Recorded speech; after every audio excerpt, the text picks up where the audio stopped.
प्यारे बच्चों, सुप्रभात। आप सभी का नागरिक शास्त्र की कक्षा में स्वागत है। बच्चों, पिछले लेक्चर में मैंने आपको द्वितीय अध्याय में भारतीय जनता पार्टी एवं कम्युनिस्ट पार्टी की नीतियाँ एवं कार्यक्रम के विषय में जानकारी दी थी। आज मैं आपको इंस्टीट्यूशनल रिवोल्यूशनरी पार्टी, जिसे शॉर्ट में PRI कहते हैं, एवं भारत में मिली जुली सरकार, जिसे गठबंधन सरकार भी कहते हैं, के विषय में जानकारी दूंगी। सबसे पहले इंस्टीट्यूशनल रिवोल्यूशनरी पार्टी PRI के विषय में चर्चा करते हैं। बच्चों, यह पार्टी मैक्सिको में लगभग 60 वर्षों तक इसका शासन रहा। पार्टी की स्थापना सन 1929 ईस्वी में हुई थी। तब इसे नेशनल रिवोल्यूशनरी पार्टी कहा जाता था। इसे मैक्सिकन क्रांति की विरासत प्राप्त थी। मुख्य रूप से PRI में राजनेता और सैनिक नेता, मजदूर और किसान संगठन तथा अनेक राजनीतिक दलों सहित कई किस्म के हितों का संगठन था। समय बीत जाने के साथ साथ PRI के संस्थापक प्लूटार्को इलियास कैलस ने इसके संगठन पर कब्जा कर लिया और इसके बाद नियमित रूप से होने वाले चुनाव में प्रत्येक बार PRI को विजय प्राप्त होती रही। चुनाव के नियम इस प्रकार तय किए गए कि PRI की जीत हर बार सुनिश्चित हो सके। शासक दल ने हमेशा चुनाव में हेर फेर व धांधली की। PRI के शासन को परिपूर्ण तानाशाही शासन कहा जाता है। अंततः सन 2000 में हुए राष्ट्रपति पद के चुनाव में यह पार्टी हारी। मैक्सिको अब एक पार्टी के प्रभुत्व वाला देश नहीं रहा। अपने प्रभुत्व के दौर में PRI ने जो दांवपेच अपनाए थे, उनका लोकतंत्र पर बुरा प्रभाव पड़ा। स्वतंत्र व निष्पक्ष चुनाव की बात पर अब भी नागरिकों का पूर्ण विश्वास इस पार्टी पर जम नहीं पाया है। बच्चों, अब भारत में मिली जुली या गठबंधन की सरकार के विषय में चर्चा करते हैं। स्वतंत्रता प्राप्ति से पूर्व मिली जुली सरकार। भारतीय राजनीतिक व्यवस्था में मिली जुली सरकार के निर्माण का इतिहास स्वतंत्रता प्राप्ति के पूर्व से ही प्रारंभ होता है। स्वतंत्र भारत में नियमों व विधानों के निर्माण हेतु तथा नवीन संविधान की रचना हेतु कैबिनेट मिशन के द्वारा एक अंतरिम सरकार का गठन किया गया था। इस सरकार में भारत के प्रमुख राजनीतिक दल कांग्रेस, मुस्लिम लीग, अकाली दल आदि को शामिल किया गया था। इस अंतरिम सरकार में सभी दलों को मिलाकर कुल 14 प्रतिनिधि शामिल किए गए थे, जिसमें कांग्रेस के 6, मुस्लिम लीग के 5, अकाली दल का 1 और एंग्लो इंडियन समुदाय का 1 तथा पारसी समुदाय का 1 प्रतिनिधि शामिल था। अंतरिम सरकार का अध्यक्ष गवर्नर जनरल को बनाया गया। भारतीय प्रशासन के सभी विभाग अंतरिम सरकार को सौंपे गए।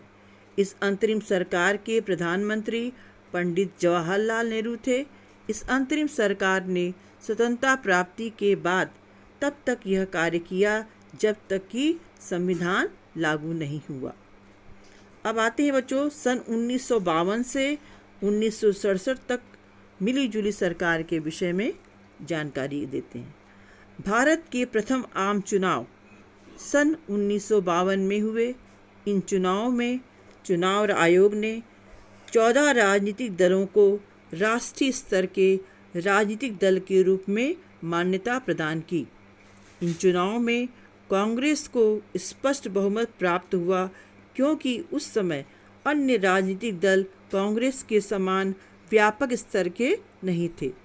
फिर भी पंडित जवाहरलाल नेहरू ने डॉक्टर BR अम्बेडकर, श्यामा प्रसाद मुखर्जी, गोपाल स्वामी अयंगर जैसे गैर कांग्रेसी सदस्यों को भी अपने मंत्रिमंडल में शामिल किया। भारतीय राज्यों में मिलीजुली सरकार की राजनीति सन 1967 के बाद प्रारंभ हुई।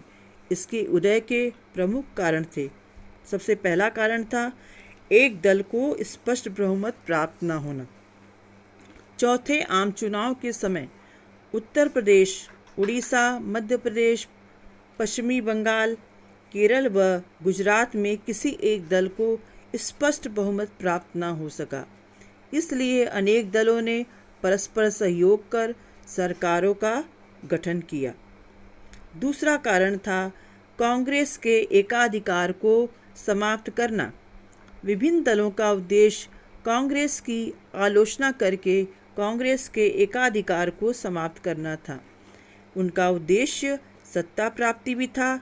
इसमें क्षेत्रीय दलों को सफलता भी प्राप्त हुई और राज्यों में मिलीजुली सरकार का उदय भी हुआ। तीसरा जो कारण था दल बदल की राजनीति। राज्य में मिलीजुली सरकार के उदय का प्रमुख कारण दल बदल की राजनीति भी रही। सन 1952 से 1956 के मध्य में 542 बार दल बदल हुआ। दल बदल ने केंद्र और राज्यों की राजनीति एवं शासन में अस्थिरता ला दी व इसके कारण भारतीय राजनीति के शब्दकोश में आया राम गया राम जैसे शब्द जुड़ गए। चौथा कारण था केंद्र व राज्य के मध्य मतभेद की भावना।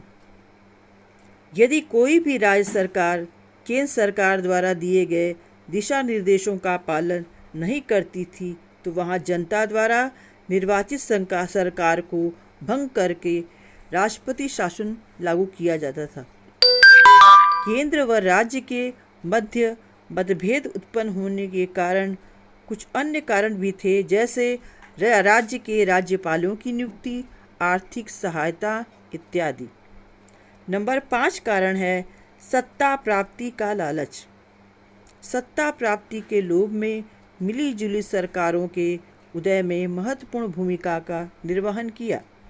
प्रायः उन नेताओं ने मिलीजुली सरकारों के गठन में महत्वपूर्ण भूमिका निभाई जिन्हें कांग्रेस के शासनकाल में सत्ता सुख प्राप्त नहीं हुआ था। इसी कारण अनेक दलों ने मिलकर मिलीजुली सरकारों का गठन किया ताकि सत्ता सुख को प्राप्त कर सकें। बच्चों, इस टॉपिक के साथ आज द्वितीय अध्याय एक दल के प्रभुत्व के दौर का समापन हुआ। आप दिए गए अभ्यास प्रश्नों का उत्तर लिखें और अच्छी तरह से याद कर लें। घर पर रहें, पढ़ें लिखें, सुरक्षित रहें और आगे बढ़ें। अदृश्य कोरोना वायरस को परास्त करने के लिए अपने मोबाइल में आरोग्य सेतु व आयुष कवच ऐप को डाउनलोड करें तथा सभी विषयों की पाठ्य पुस्तक की उपलब्धि हेतु दीक्षा ऐप को डाउनलोड करें। धन्यवाद।